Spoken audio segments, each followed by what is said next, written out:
Let's learn about mechanism of action of antibacterial drugs today. So the mechanism of action from several drugs will be first by inhibiting cell wall synthesis. Next, some drugs will cause inhibition of protein synthesis, and some will cause misreading of mRNA, which will affect the permeability. And some drugs will interfere with the DNA function. Some drugs will inhibit DNA carriers enzyme. DNA carriers enzyme is involved in DNA replication. So drugs inhibiting this DNA carriers will be inhibiting the DNA replication. So drugs will cause leakage from the cell membrane, which will cause cell lysis and death of the organism. And some drugs will interfere with the intermediary metabolism of the organism. So I have made these short forms to remember the drugs easily. So let's see. P for penicillin and V vancomycin, C cephalosporin and carbapenems. Next, L set L linezolid, C clindamycin and chloramphenicol, E for erythromycin and T tetracyclines. Next, this is not a mnemonic. This is a short form of amino NH2 amino glycosides.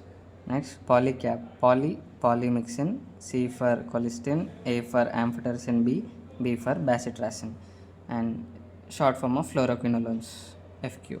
And this is STP metronidazole, S for sulfonamides, S for sulfones, T trimethoprim, P pyrimethamine, metronidazole itself. So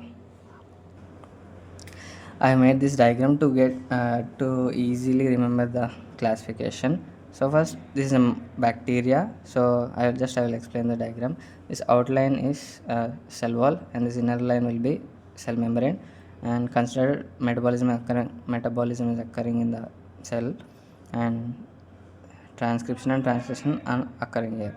So DNA, mRNA, and protein synthesis. So D will be defect, minus symbol will be indicating the inhibition. So the short forms.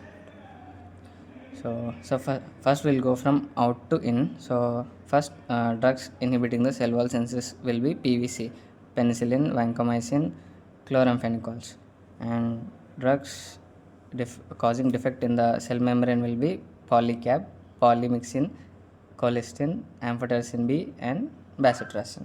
Next, drugs causing defect in the metabolism will be STP metronidazole, sulfonamides, sulfones, trimethoprim, pyrimethamine, metronidazole.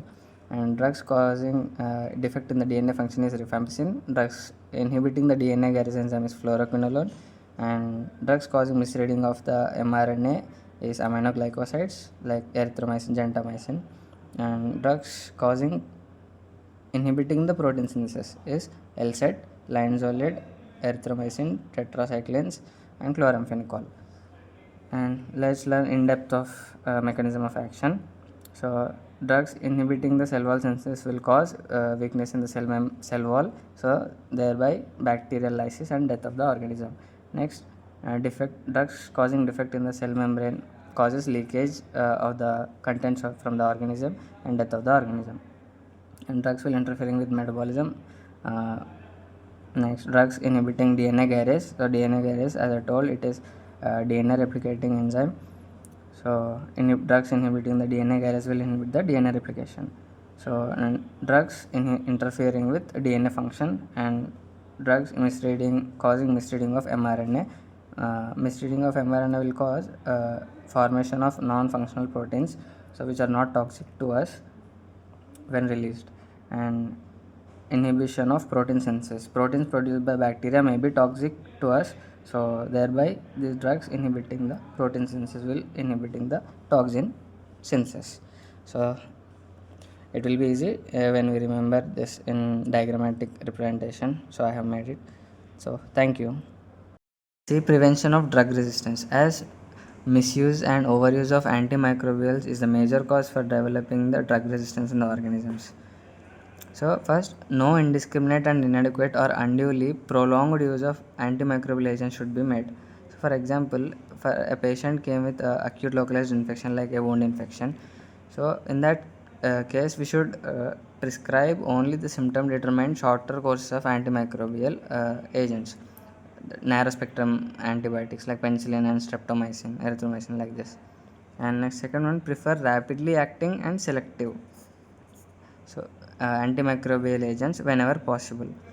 narrow spectrum drugs are penicillin, streptomycin, erythromycin, and broad spectrum drugs should be used only when a specific organism is not suspected.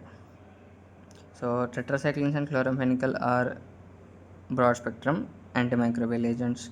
Next, use combination of antimicrobial agents whenever prolonged therapy is undertaken. Prolonged therapy is given in chronic illnesses like tuberculosis and HIV. So, for treating patient suffering from tuberculosis and HIV, we should use the combination of antimicrobial agents. Next, infections by organisms notorious for developing the resistance must be treated intensively. So, Staphylococcus aureus, E. coli, Mycobacterium tuberculosis, these are the organisms which will develop resistance. That's it. So, follow these rules and prevent the misuse and overuse of antimicrobials, and always advise the patient whenever prescribed the antimicrobials to complete it within the given duration of time. Thank you.